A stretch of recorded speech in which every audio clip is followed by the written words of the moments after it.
শাহ রিয়াজুল হান্নান দেশের গাজীপুর জেলার কাপাসিয়া উপজেলায় জন্মগ্রহণ করেন এবং তিনি একজন রাজনৈতিক ও সমাজসেবী ব্যক্তি।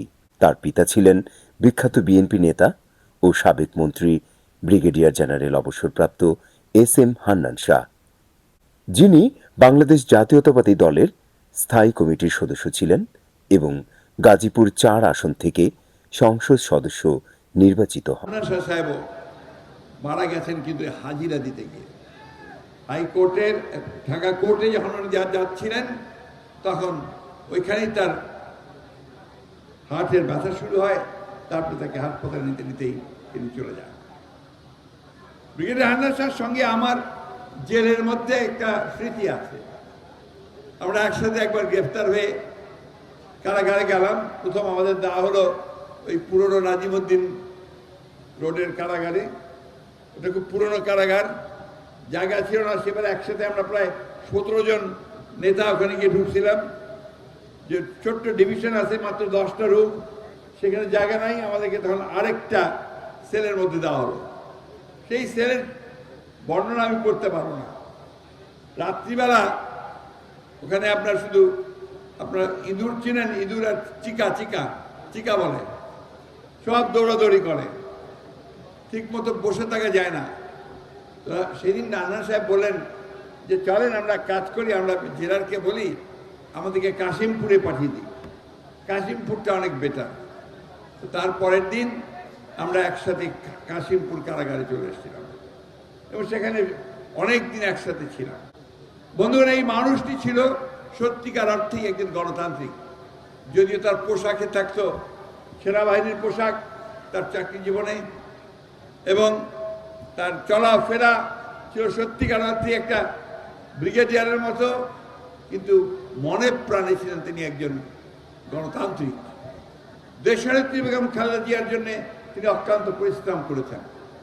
আমাদের নেতা, আমাদের দলের প্রতিষ্ঠাতা, স্বাধীনতা ঘোষক শহীদ প্রেসিডেন্ট জিয়া রহমানের প্রতি তার ছিল অঢেল অশেল আনুগত্য। আমার বাবা ব্রিগেডিয়ার হান্নান শাহ, উনি একজন সামরিক অফিসার ছিলেন, কিন্তু রাজনৈতিক জীবনটা কিন্তু ওনার বেশি ওনার সামরিক ওনার যে উনি চাকরিতে ছিলেন সে সময়কালের চেয়ে পুরোদস্তুর একজন গণতন্ত্রী মনা মানুষ।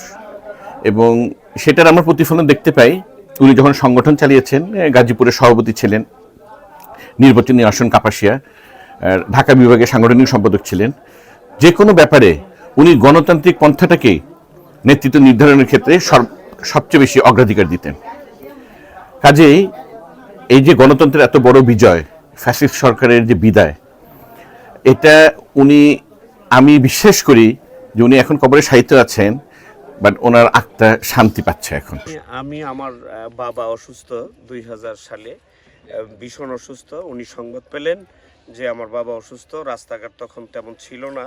ওই অবস্থায় উনি একটা সি প্লেন নিয়ে এই যে শীতলক্ষা নদীতে নামে, এবং আমি এবং আমার বাবা এইখান থেকে খুব জরুরি ভিত্তিতে চিকিৎসার জন্য ঢাকা নিয়ে যান। এইখানে দুই পারে হাজার হাজার মানুষ ছিল।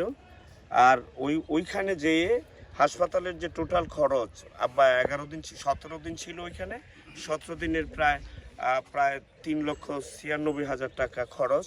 টোটাল খরচটা উনি বহন করেছেন আপনার বাবার চিকিৎসার জন্য। আপনার বাবার নামটা কি ছিল? আমার আব্বার নাম ছিল আব্দুল হামিদ। নিদর্শন কিন্তু এরকম উনি সাধারণ মানুষের জন্য যখনই অসহায় কোনো মানুষের এরকম অসুখ বিসুখের খবর পেতেন, উনি ফিজিক্যালি অথবা ওনার কর্মীর মাধ্যমে অথবা ওনার নিজস্ব স্টাফ মাধ্যমে ওই সাধারণ মানুষের এই শারীরিক এই রাজনৈতিক পটভূমি থেকে উঠে আসা রিয়াজুল হান্নান বাংলাদেশ জাতীয়তাবাদী দলের গুরুত্বপূর্ণ দায়িত্ব পালন করেন, বিশেষত কাপাসিয়া উপজেলা বিএনপি সভাপতি ও গাজীপুর জেলা বিএনপির যুগ্ম আহ্বায়ক হিসেবে। রিয়াজুল হান্নান দীর্ঘদিন ধরে কাপাসিয়া উপজেলা ও গাজীপুর জেলা বিএনপিতে নেতৃত্ব দিয়ে আসছেন। তিনি দলের শৃঙ্খলা, সংগঠন ও আন্দোলন সংস্কৃতির গুরুত্ব নিয়ে বহুবার বক্তব্য দিয়েছেন এবং স্থানীয় নেতাকর্মীদের সংগঠিত করার কাজ করে আসছেন। প্রথম অঙ্গীকার, সবার আগে কাপাসিয়া উপজেলার আনাচে কানাচে পরিবেশ বান্ধব কলকারখানা গড়ে উঠবে গ্যাস ভিত্তিক। আমার দ্বিতীয় অঙ্গীকার, আপনার এই বয়স্ক ভাতা সহ নারীদের জন্য যে সকল সামাজিক সুরক্ষা আছে সেটা বহুগুণে বৃদ্ধি করা হবে। এটা কেবল আমার অঙ্গীকার না, এটা ভারপ্রাপ্ত চেয়ারম্যান তারেক রহমানের অঙ্গীকার, এটা বিএনপির অঙ্গীকার। আমার অঙ্গীকার কাপাসিয়া থেকে আমি মাদকের মূলোৎপাটন করব। কাপাসিয়া উপজেলায় বিশেষ করে আমার নির্বাচনী আসন যেটা, এটা গাজীপুরের অন্তর্গত, কিন্তু এখানে কিন্তু আপনার শিল্প কারখানা ওভাবে গড়ে ওঠেনি। যদি সামনে একটি নিরপেক্ষ নির্বাচন, সুষ্ঠু নির্বাচন হয় এবং এলাকাবাসী আমাকে এখান থেকে সংসদে পাঠায়, আমার সর্বপ্রথম প্রস্তাবনা থাকবে যে এই এলাকায় কলকারখানা হবে, কিন্তু সেটা হবে আপনার পরিবেশ বান্ধব। আমরা যে সাস্টেইনেবল ডেভেলপমেন্ট বলি, টেকসই উন্নয়ন, সেটা নিশ্চয়তা যে কোনো মূল্যে এখানে করতে হবে। আর আপনারা ঘুরে দেখেছেন কাপাসিয়া একটা খুবই নৈসর্গিক আপনার একটি পরিবেশ, খুব সুন্দর। এখানে ইতিমধ্যে কিছু রিসর্ট গড়ে উঠেছে, সেগুলো যেন পরিবেশ বান্ধব হয় এবং সেখানে যেন আপনার মানসম্মত হয়, সেদিকে সবচেয়ে বেশি নজর দেওয়া হবে। পর্যটন খাতটা কিন্তু এখানে এক পোটেনশিয়াল আছে, এখানে বেশ উন্নয়ন করা সম্ভব, সেদিকেও আমরা নজর দেওয়ার চেষ্টা করব। কাপাসিয়া থেকে ঢাকা এখন আপনার যোগাযোগের যে ব্যবস্থা, খুব কম সময়ের মধ্যে চলে আসা যায়। তো ঢাকাবাসীর যে বদ্ধ পরিবেশ, সেখান থেকে কিছুটা আপনার নির্মল শ্বাস নেওয়ার জন্য আপনার এখানে ওনারা আসতে পারেন। ভালো যদি পার্কের ব্যবস্থা আমরা করতে পারি, ন্যাশনাল পার্ক যেটা আছে সেটাকে আদলে, তাহলে এখানে কিন্তু ঢাকা থেকে ব্যাপক সংখ্যক পর্যটক আসবে এবং সেটা কিন্তু আমাদের কাপাসিয়ার অর্থনীতিতে একটা নতুন মাত্রা যোগ করবে। যে ধরনেরই আপনার ইন্ডাস্ট্রিয়ালাইজেশন হোক না কেন, সেটা আপনার পরিবেশ বান্ধব হতেই হবে।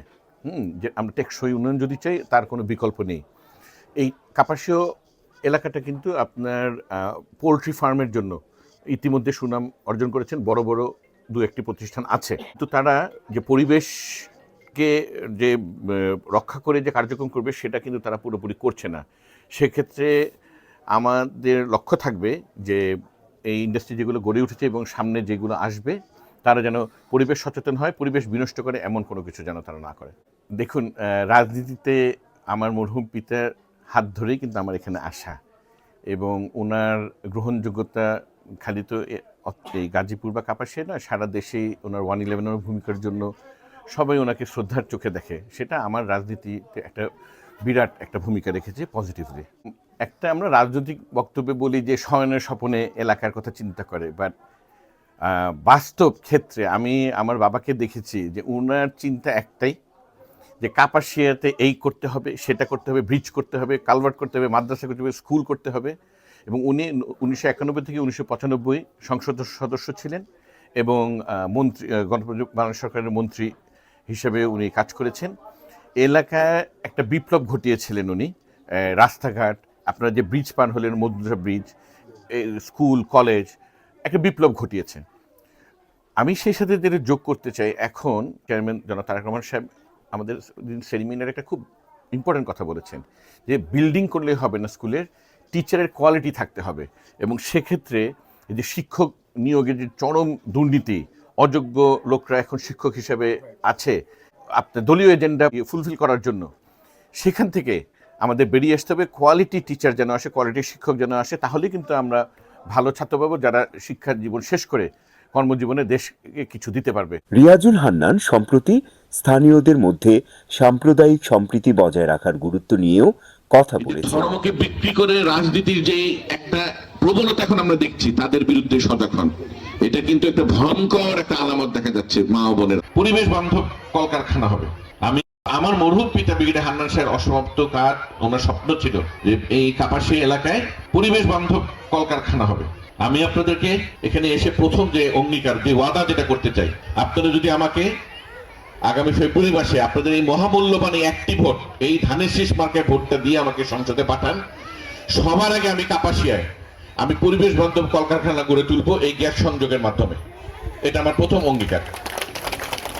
মাদকের ভয়াবহ এক ছোবলে সারা দেশ শেষ হয়ে যাচ্ছে, কাপাসিয়া শেষ হয়ে যাচ্ছে, এক একটা পরিবার ভেঙে যাচ্ছে এই মাদকের জন্য। আমি আপনাদেরকে কথা দিচ্ছি, আমাকে যদি আপনারা সংসদ সদস্য করেন, আমি কাপাসিয়া থেকে মাদকের মূলোৎপাটন করবো ইনশাআল্লাহ।